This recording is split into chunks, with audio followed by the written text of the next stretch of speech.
You have a very substantive op-ed in the Washington Post. I want to really dig into that with you in just a moment. But first, let's discuss these new reports of conditions at these facilities that are coming from Democrats. They were in your district touring the Clint facility. You've toured that one just this past weekend. They also were in El Paso touring another facility. Alexandria Ocasio-Cortez says that migrants are drinking water out of toilet bowls. Is that your understanding or your concern? Well, I haven't seen it. Of course, nobody should be drinking water out of a toilet bowl. I think Department of Homeland Security responded to that pretty quickly, saying that was not the case. But in all these instances, when we hear this, we should go back to the source and verify the comments and understand the context of where those comments came. Nobody should be drinking out of bath water, out of toilet water, plain and simple. That shouldn't be happening. But my understanding, I've not seen that in the facilities that I've toured. As you said, I was in the Clint facility that handles unaccompanied minors this weekend on Saturday. I didn't see any of that. We've actually seen a decrease in the number of children that are being housed in that facility. At the high water mark, there was 700.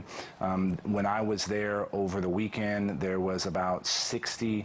As of this morning, there is about 25.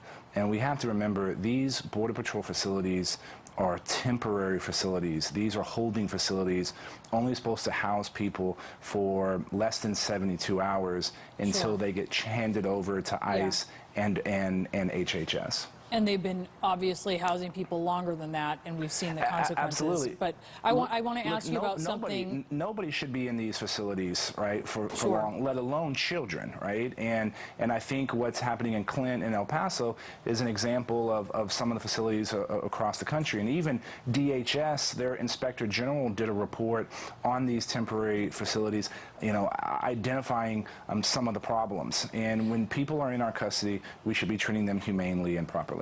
I want to ask you about something Congresswoman Norma Torres said, because she said she was worried about her safety during one of her tours. Let's listen. I certainly did not feel safe to be inside this location. There were CBP agents that were taking photos, photos with us in the background. None of us had a cell phone to be able to record these actions by these agents. But imagine, this is what they are doing to members of Congress in front of their leadership. So you could imagine what happens behind closed doors within these ICE cells to children as young as 2 years old.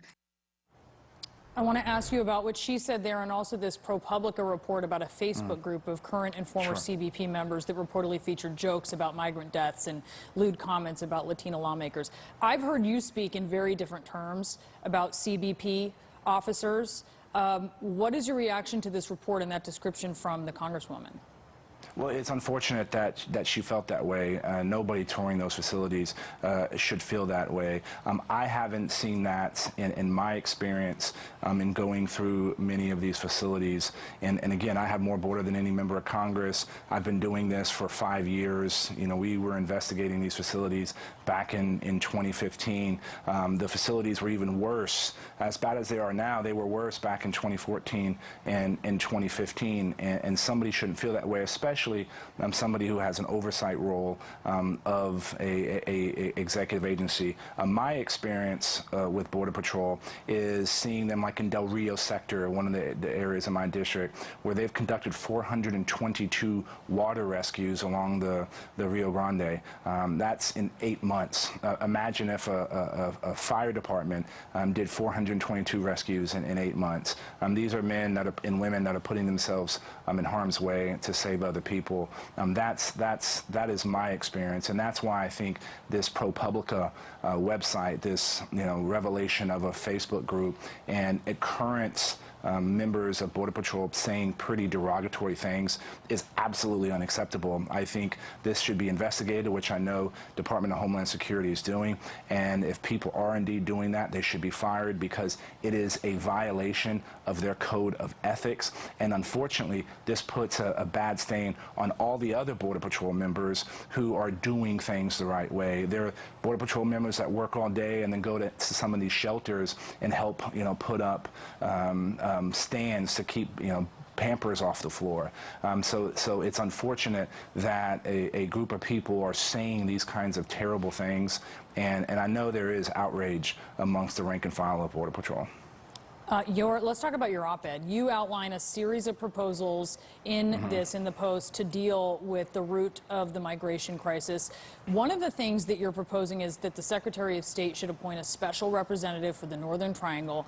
Tell me about that and if the State Department's been receptive. So the root causes, the facility at Clint, this overcrowding, these terrible conditions that we see, this is a symptom of a broader problem. And that broader problem is lack of economic opportunity, extreme poverty, and violence in the Northern Triangle, which is El Salvador, Guatemala, and Honduras. We need to be addressing those root causes, and it's a fraction of the cost to do it there before it gets to our border. You know, we need to have a senior diplomat that's coordinating the efforts in those three countries, making sure all of the federal entities like OPIC, USAID, State Department, INL, all of these folks that are putting resources and funds into this part of Central America, that it's coordinated on a broader effort. And we need to be including the rest of the Western Hemisphere, because this is not just a problem for the United States and Mexico. This is a problem for the entire Western Hemisphere. And this is where we're going to have to address those root causes. We also need to dismantle the infrastructure of human smuggling that is bringing people here. Last month, we all know 144,000 people came into our country illegally. Almost all of them came through a human smuggler. We have phone numbers. I want to say we have this up on our screen here. To dismantle smuggling rings, you want more immigration judges. You want to restrict asylum claims to legal ports of entry as well. I want to ask you about something we talked about last time you were on. I didn't see it in your op-ed, and so I was wondering, last time we spoke was before that viral image of Oscar and Valeria Martinez, the drowned migrants at the border, before anyone saw that. And one of the things that you talked about was something that's in your bill, which is to have migrants seek asylum in a contiguous country. So in that case, it would be Mexico. That's what they were doing. And they'd spent 2 months, they were desperate, and they tried to cross anyway. Has that informed you at all to think that perhaps that could be unintended consequences of something like that proposal? Well, look, all these images are horrific. Imagine how bad your situation is for you to leave your home country with your child or send your child on their own on a perilous journey, 3,000-mile journey of who knows what you're going to encounter before you ultimately get to the United States.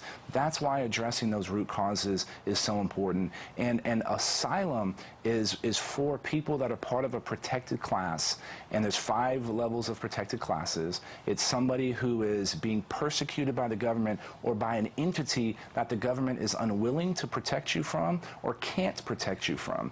And so just applying because you want to get a better job is not a requirement for asylum. And applying for asylum is not a violation of the law.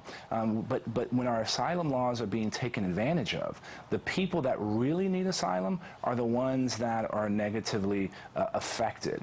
And so that's why we should streamline that. Oh, and by the way, let's streamline legal immigration into the United States of America.